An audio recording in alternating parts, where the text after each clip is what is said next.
Hi అందరికీ, welcome back to our channel. మనం ఇప్పుడు మహాభారతం యొక్క 6th ఎపిసోడ్లోకి అడుగు పెడుతున్నాం.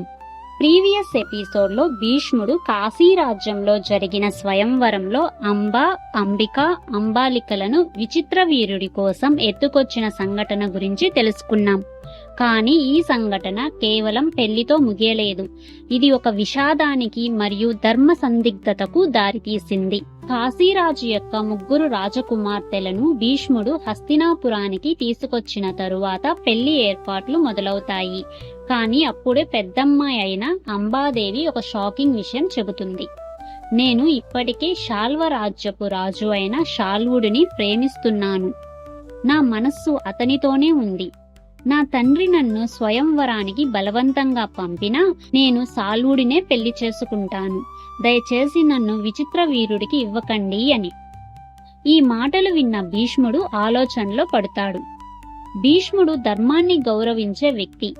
అంబ యొక్క మనస్సు ఇప్పటికే శాల్వుడితో ఉందని తెలిసిన తరువాత ఆమెను బలవంతంగా విచిత్ర వీరుడికి ఇవ్వడం కరెక్ట్ కాదని నిర్ణయిస్తాడు. అందుకే అంబను శాల్వ రాజ్యానికి తిరిగి పంపుతాడు. కానీ ఇక్కడే కథ అడ్డం తిరిగింది.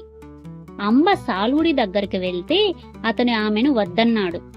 భీష్ముడు నిన్ను స్వయంవరం నుంచి ఎత్తుకెళ్లాడు. నువ్వు ఇప్పుడు హస్తినాపురం వాళ్ళ ఆడపడుచువి. నిన్ను మళ్లీ పెళ్లి చేసుకుంటే నా పరువు పోతుంది. నువ్వు భీష్ముడి దగ్గరికే వెళ్ళు అని తేల్చి చెప్పేశాడు.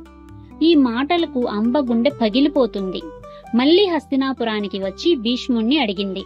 నువ్వు నన్ను స్వయంవరం నుంచి ఎత్తుకెళ్లడం వలన నా జీవితం నాశనమయ్యింది.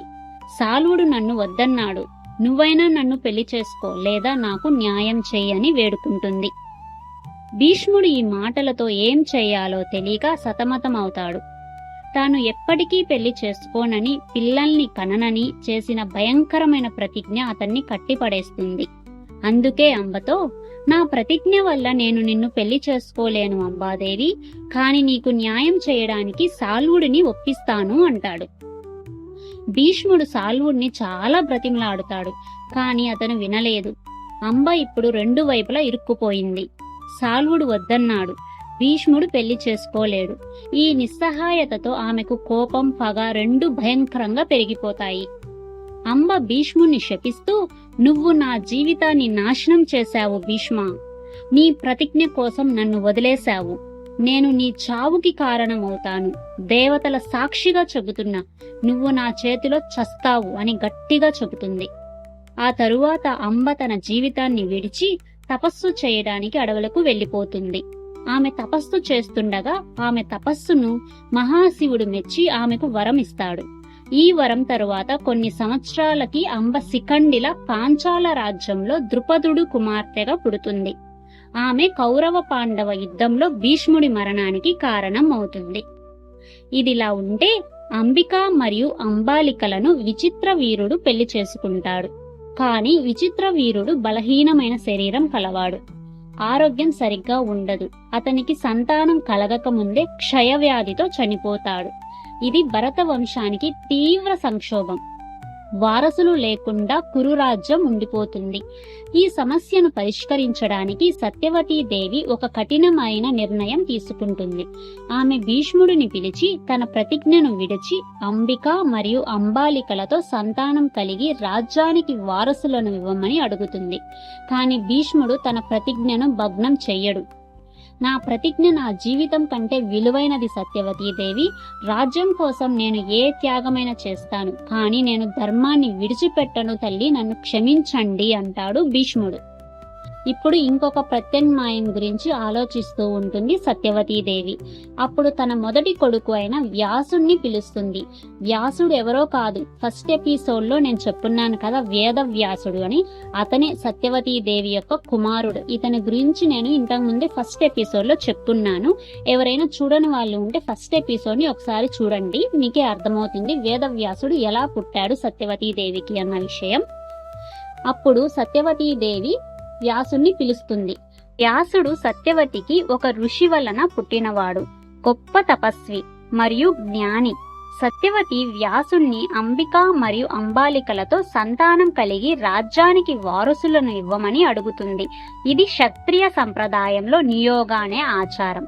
దీని ప్రకారం ఒక రాజ్యవంశానికి వారసులు లేనప్పుడు ఒక ఋషి లేదా గొప్ప వ్యక్తి సంతానం కలిగించవచ్చు. వ్యాసుడు ఈ బాధ్యతను స్వీకరిస్తాడు. కానీ వేదవ్యాసుడు ఒక అడవి తపస్వి. అతని రూపం భయంకరంగా ఉంటుంది, జుట్టు గజిబిజిగా కూడా ఉంటుంది. అంబిక వ్యాసుని చూసి భయపడిపోయి కళ్ళు మూసుకుంటుంది. దీనివల్ల ఆమెకు పుట్టిన కొడుకు గుడ్డివాడిగా పుడతాడు. అంబాలిక వ్యాసుని చూసి భయంతో తెల్లబోతుంది. దీనివలన ఆమెకు పుట్టిన కొడుకు బలహీనమైన శరీరంతో పుడతాడు. సత్యవతీదేవి ఈ ఫలితాలతో సంతృప్తి చెందక అంబికను మళ్లీ వ్యాసుడితో సంతానం కలిగేలా అడుగుతుంది. కాని అంబిక భయపడిపోయి తన స్థానంలో ఒక దాసిని పంపుతుంది. ఈ దాసి వ్యాసుని గౌరవంగా స్వీకరిస్తుంది. దీనివల్ల ఆమెకు పుట్టిన కొడుకు గొప్ప జ్ఞాని మరియు ధర్మవేత్తగా పుడతాడు. కానీ ఆమె దాసి కాబట్టి ఆమెకు పుట్టిన సంతానం రాజ్యానికి రాజుగా ఉండలేడు. ఈ ముగ్గురి బిడ్డలకు కృపాచార్యులు నామకరణం చేస్తారు.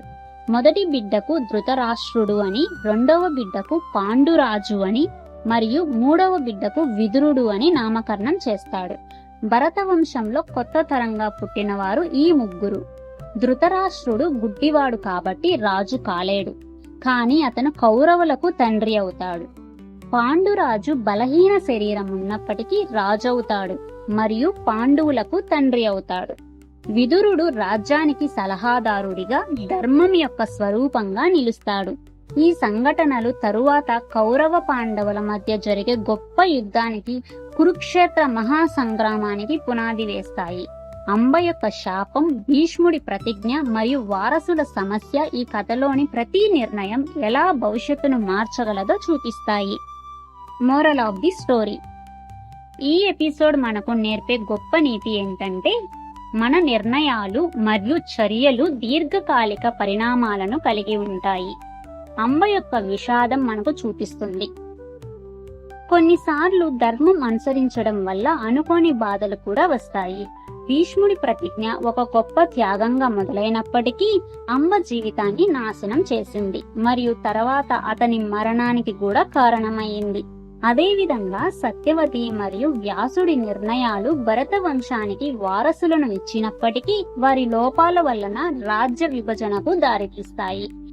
మన జీవితంలో కూడా మనం తీసుకునే నిర్ణయాలు చిన్నవైనా పెద్దవైనా మన భవిష్యత్తును, ఇతరుల జీవితాల్ని కూడా ప్రభావితం చేస్తాయి.